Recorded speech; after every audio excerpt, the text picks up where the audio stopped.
manifested yourself into a human I can depend on to bring me happy.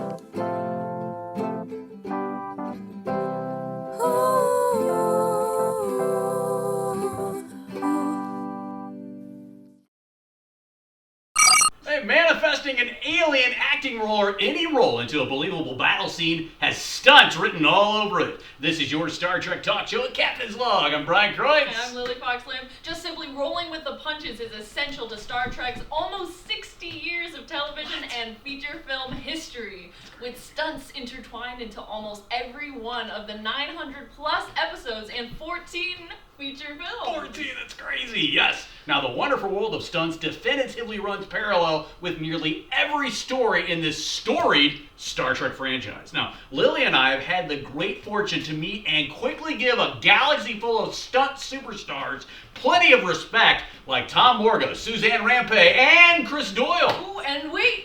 We actually have the three guests here with us on the starship. Yes! For the first time, not on the view screen, they're here to impress us with their bountiful blessings of stories in Hollywood. That's right. We're diving into the action-packed world of stunts with very special guests. From high-impact fight sequences to daring falls, they have brought incredible action to the screen, making those epic moments truly unforgettable. Oh yeah, we cannot wait to hear all about their experiences behind the scenes, the challenges of stunt work, and what it takes to bring the action to life in Hollywood. So strap in. The trio of talents have stories to tell, and this is going to be quite an exciting ride. Come back for more aboard here on this fictional starship in California. We'll have it in store with stunts galore coming right up.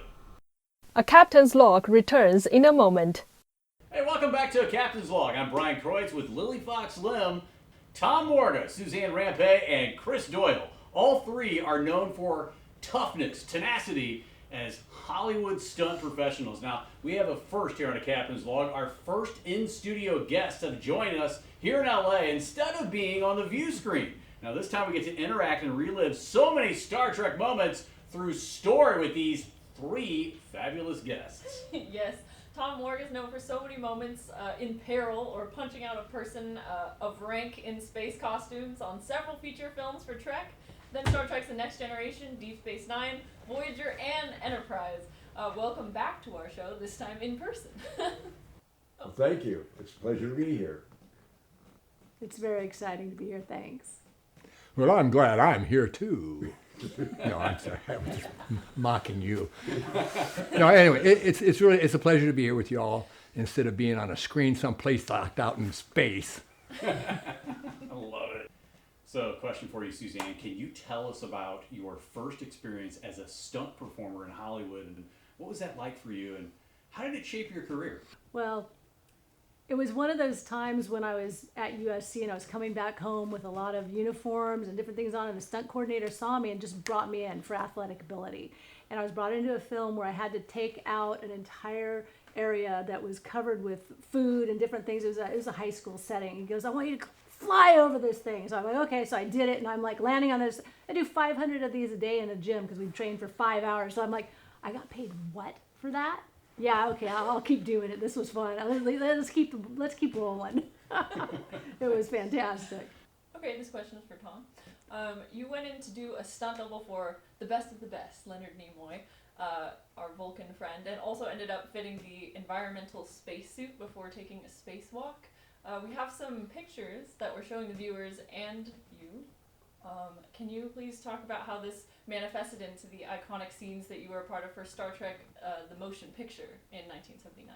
Yeah, I was fortunate to double for Leonard, and it was just, I don't know how it happened, but somebody recommended me, and I happened to look enough like him to use me as his double. But on these scenes, we were supposed to be in space and flying, and so there are several ways we did it. And one way, when I played the workman in space that said goodbye as the Enterprise left the dock, I was that character too. Well, they used a polypropylene vest that they put on me that had an attachment on it that was could be bolted to a pipe, a 2-inch pipe that was attached to a crane. So they could pick me up like a popsicle and just rotate me and do what they want. So those are the scenes that you saw. when I'm floating in space or coming like Leonard and rotating around.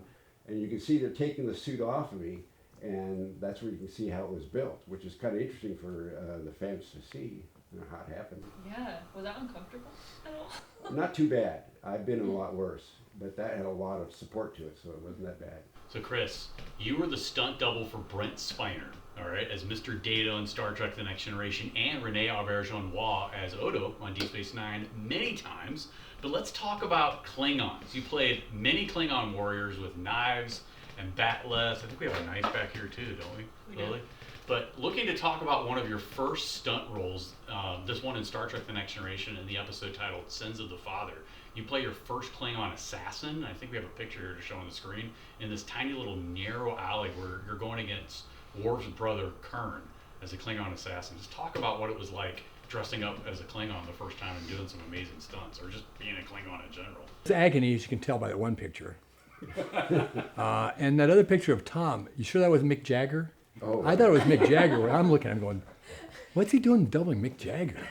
Anyway, well, Mick is out in space half the time. But yeah, no, this was a lot of fun. Interesting about this is wearing all this makeup. I've done lots of makeup before, but this makeup wasn't too bad. There's a lot worse, but it's a costume that is the roughest, because it's like 5mm wetsuit material. And it's really thick and really hot, and they give us these boots that go up to your knee, and they're about this thick. They're kind of like Frankenstein boots, but everybody wears them because they're supposed to be really, really tall. But they're broke down. So at the ankle, it's like first time ever on high heels. Your ankles are doing this.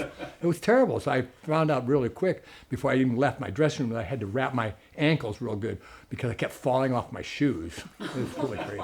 So those are the things I remember there. The fighting stuff, well, that was, I did lots of live shows and stuff. That was all the same. It's just the environment that we're in. It's really kind of cool. You're on a starship. And you're being a Klingon, you know. You're this creature. And you're beating on each other. What can you ask? You can't ask for any more than that. It's just great. And actually, that one picture is when they let me go. No, I don't want to go. So at the end of the day, so it was a lot of fun, and I was hooked the first time I worked on it, especially Star Treks. They were the greatest. Well, thanks, Chris. Appreciate it. That was a cool answer. I never knew you're tripping over your own feet with boots either. That's insane. Okay. So Suzanne, you were the stunt double for Terry Farrell's Jadzia Dax in some iconic episodes like Facets and The Way of the Warrior. Can you share what it was like bringing those intense action sequences to life? Oh, I love doubling her. First of all, she's an amazing actress, and she was always wonderful and kind to me and helping. We always worked really well together. And in this scene, she would do as much as she could, and then I'd be brought in because we wanted to make sure she didn't get hurt.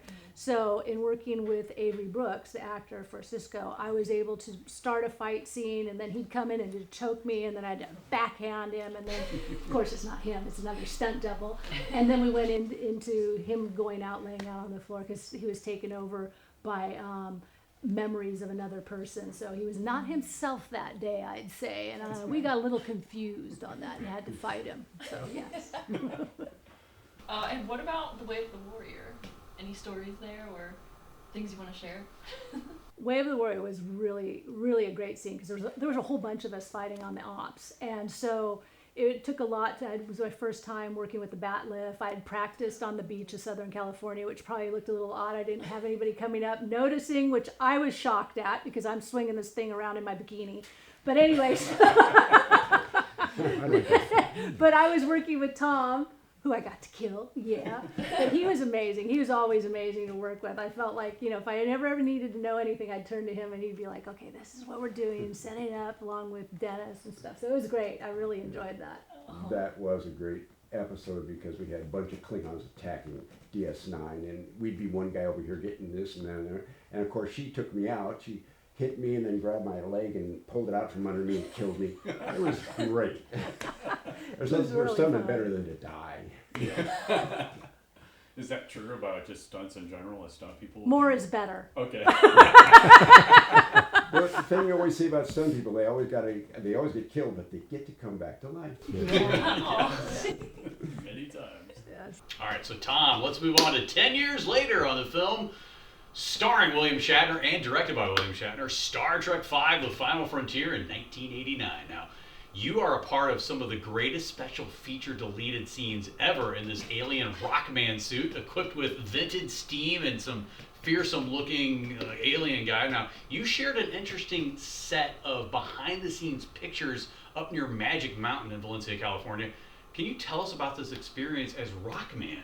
Yes, it was a great experience. Too bad the fans couldn't see it. Right? But that happens a lot. You know, you think you're doing something great and then it's not going to show on TV. It gets on the cutting room floor. But the Rockman was interesting because they wanted to have this character, and Harv Bennett says, I don't want to have a human being that's going to have arms and legs and do all that. And they had this description of what they wanted. And Shatner, I think he wanted to have like the Rockman repeated until there was dozens of them, and they couldn't afford all that.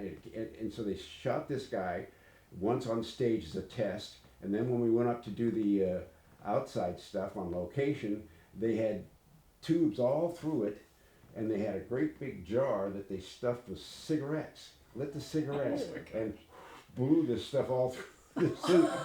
So I mean, it smelled like we were all having a cigarette that day. Anyway, it worked good. I thought it looked good. I had a flame projector and a sparker in my mouth, so I could reach up and blow a flame at you too. So it was really neat. It would have been great, but it didn't work out the way they wanted to, so they cut it out of the movie. Oh, sounds so cool, rigged up like that. Oh, Kind of flamed out. got flamed. Right. He's our comedian. Up in smoke. This rock suit was a very sophisticated suit, from what I understand. I believe it cost like near $1 million or something just for the suit. So the budget was nuts. I heard in some behind-the-scenes stuff, but Yeah. not too much time passed before this call to you from stunt coordinator Glenn Wilder, that also worked on The Next Generation as a stunt coordinator in season 1 of the episode Code of Honor. He recommended Dennis Madalone for Next Generation. Glenn Wilder. It kind of came full circle. He was on Star Trek V and The Next Generation. But quickly, what was it like working with? Oh, gee, he's a legend. You know, the Wild Man is what his nickname was. And he was cool. And Dennis and Dennis had 10-speed and brown shoe with Jeff Goldblum, and I doubled Jeff, and then he'd bring Glenn in a couple times because Glenn had helped him start, so they were pretty good friends. By the time this came up and Glenn did the pilot or one of the episodes, he's always busy. He can't be stuck on a TV set show, so he says, well, I got a guy you can use, and brought in Dennis. And Dennis, of course, his story, he thought he was just going to do one episode, and he came back the next time, and pretty soon, oh, I'm the coordinator? Yeah, oh, great. And then we've been friends, and he brought me in, and I had been in the film, so it's all luck. Sometimes it's just dumb luck, but I'll take luck. Cool, I love it, awesome.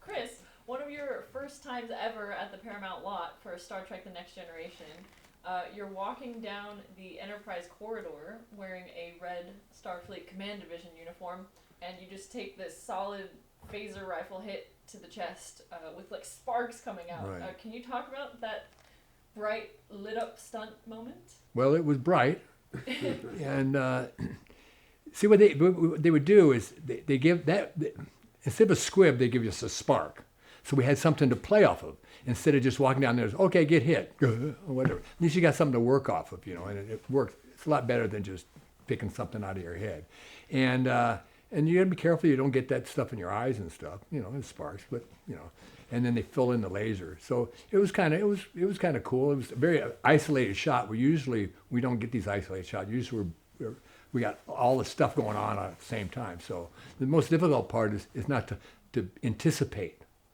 what's going to happen. Like walking down and going.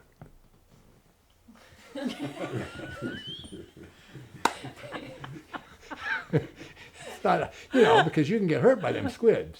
So yeah. You gotta be careful. So that's probably the hardest part about it. And that's what I noticed. So even when I'm looking, I was like, who's that over there? What is he gonna do to me? So yeah, it was fun. And I remember this extra. She worked a lot on the show. She did good. Before I came around, I said, make sure you don't get any sparks in your eyes. She goes, yeah, you wish. So anyway, I don't know. No, she was great. That's cool. You see? But she Yeah. lit me up after. Anyways. Okay, so Suzanne, I want to talk to you about an early season 3 episode of Star Trek Deep Space Nine. They introduced the Defiant, and the Defiant actually has a cloaking device borrowed by the Romulans. So Martha Hackett, who we know a lot as Sesko, she's an amazing actress. She played a Romulan in this episode on the Federation starship. So it's kind of weird to kind of see the Federation and Romulans like jointly interacting, right? What do you remember about playing the double for Martha Hackett as a Romulan in this episode? You know, we get made up quite a bit, and this was one of those complete makeups and everything, and seeing her and seeing myself, it was really intense. It was just wonderful to see the two of us together and working together, and she was really pleasant to work with. I really enjoyed it. I got hit in the face with this, take it back into the this whole panel of things, down, hit down. So it was an interesting scene. It was really nice. It was very close quarters. There was a lot of action going on around us. So it was a very big fight scene, and that was really a wonderful time for me because I really enjoyed doubling her. She's a strong character, and the way that, you know, stunt women are and stunt people, I thought we had a lot in common in that respect. And there was a scene later where they asked if she was okay, and she's like, yeah. And I'm like, yeah, that's what we do. We get hurt and we're like dying. We go, fine, yeah, I'm fine, you know, ready.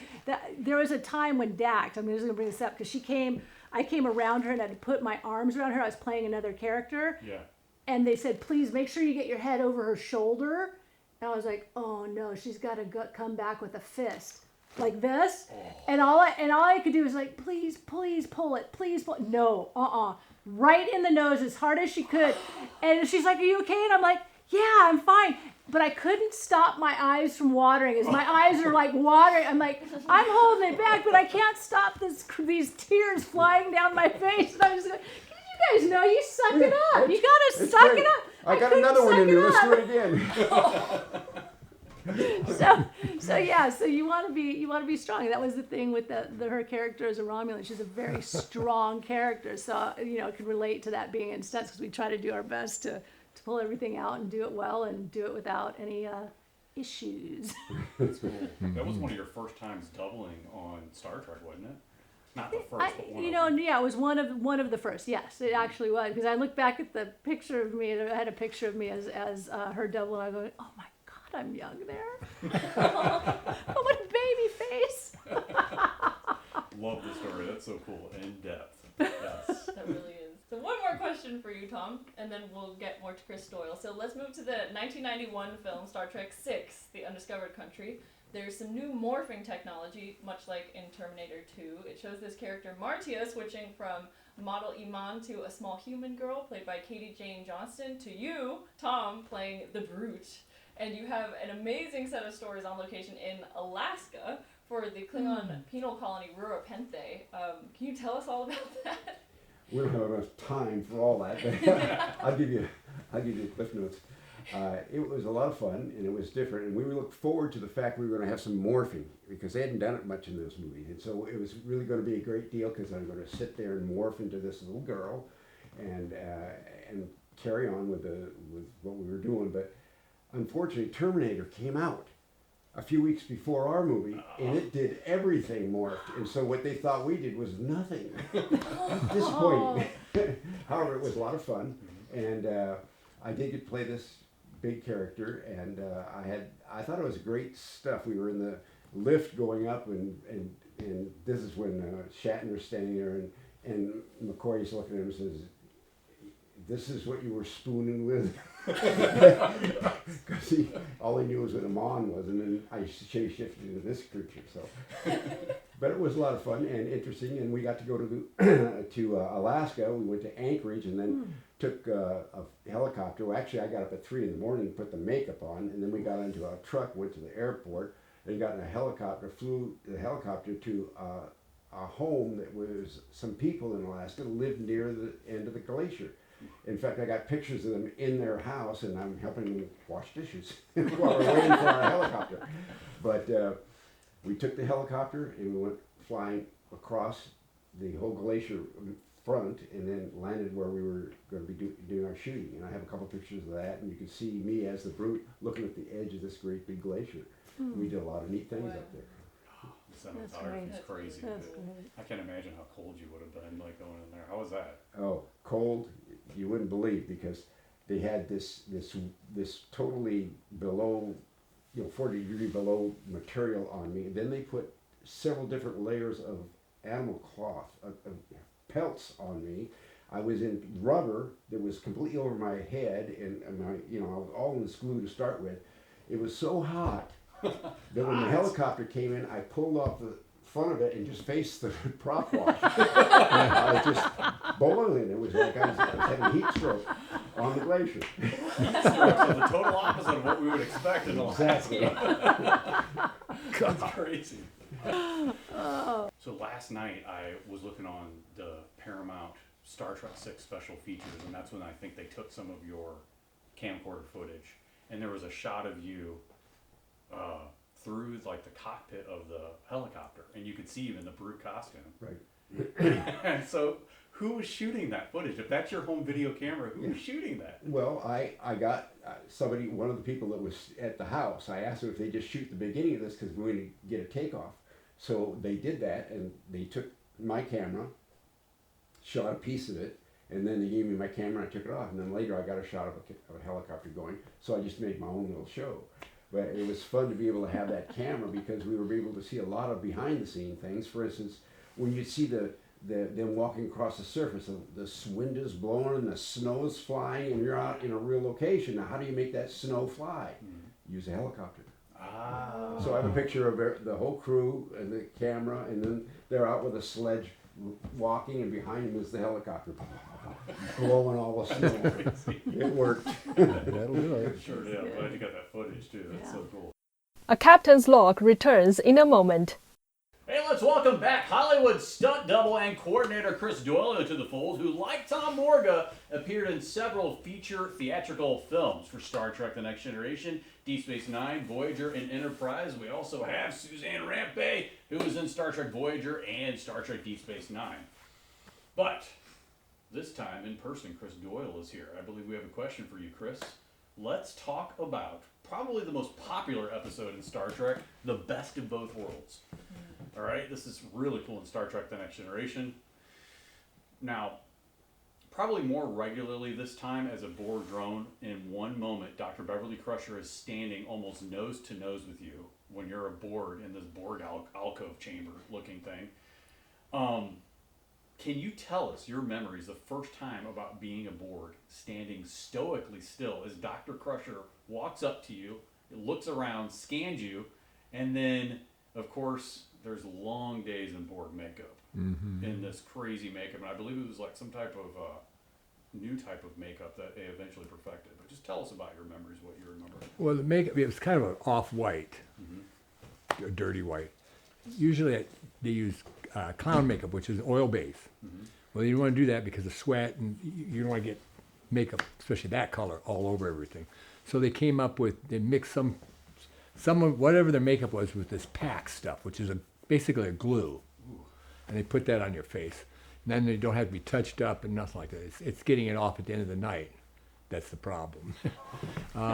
It really sticks to you. But yeah, just standing there straight, I mean, I was in the Army, I could do that all day long. Stare at a wall, pretend I'm not there. That's what you do. You go, put your project yourself someplace else, you know. But I didn't do that. I was staring at her, actually. But with one eye, I might add. The hardest thing about being a Borg is you have no depth perception. Because you go all day. It's either right or left, doesn't matter. But one eye is always covered because I guess that's the camera that these Psychob blobs things are, how they see what you're doing. But 16, 17 hours a day with one eye.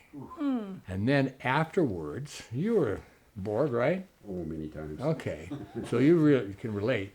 So at the end of the night, after another 3 hours of scrubbing your face to death to get the white off, the eye takes forever to start to work with the other eyeball. And so driving home after 17 hours, and everything's fuzzy, and it feels weird, and like that. And then, so fortunately, I never did more than, well, one time I did 3 days in a row, and now I didn't ever want to do that again. But 2 days was enough because your skin just You know. But it's kind of neat being like a Data, no, like what Data does. He's like no emotions, no nothing like that. Just I'm here and I'm not doing anything. So it was a lot of fun. I love the costume. It really is cool. So that's what I remember about being that. That was really, really nice. Kind of locked in there like that. It was great. Cool story. Thanks for sharing that. Director Ricewood, we give her credit for making that costume. It was pretty neat. Tom, is there anything you want to share with us about also being a Borg?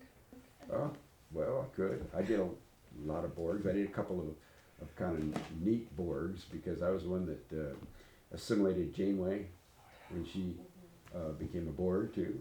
And the first time that Data showed any emotion, he killed a Borg. That was me.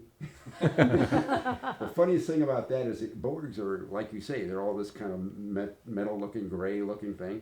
But when you choke them and they open their mouth and stick out their tongue, the tongue's pink. Yeah. Didn't work so good, but they didn't worry about it. They threw me away. You don't know that until you see it. Yeah. There's something he was talking about, because the makeup, you said that they put the glue, because I think they experimented on us a little bit. Yeah, that could Because be. when I was a Kazon, they had my hair sticking all over the place. And I had just finished spray painting like a little cube with Flexol. They put Flexol on my own hair. And Dennis, thank God, he's like, you're going to take however long it is and get every little strand out. They had to take oil and pull the Flexol out because they mixed my hair in with this wig. So they had to pull the little strands out. I was there for 2 hours as they were pulling all, and they got it all out, but it was like, spray for furniture. Oh, that makeup, that was Yeah. his job. And Renee, for whatever reason, he said he was an old stage actor. He just pulled his stuff off.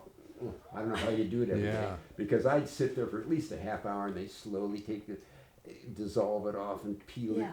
it. I was real liked by the makeup people because my skin loved the Pax. And actually that glue Pax came yeah. from a medical, they developed it for the medicine because they could glue people's skin together. Oh, together, right, yeah. okay. And that's where it came from. So, that's perfect. So they started using it in the makeup. That's Yeah. perfect. Let's use this concept. Thank goodness they didn't use it full strength.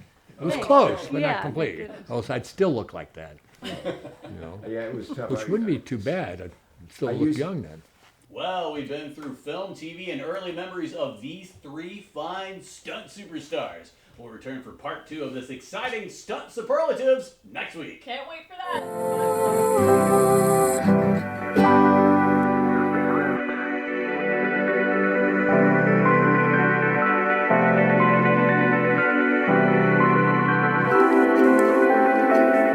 Thank you, happy.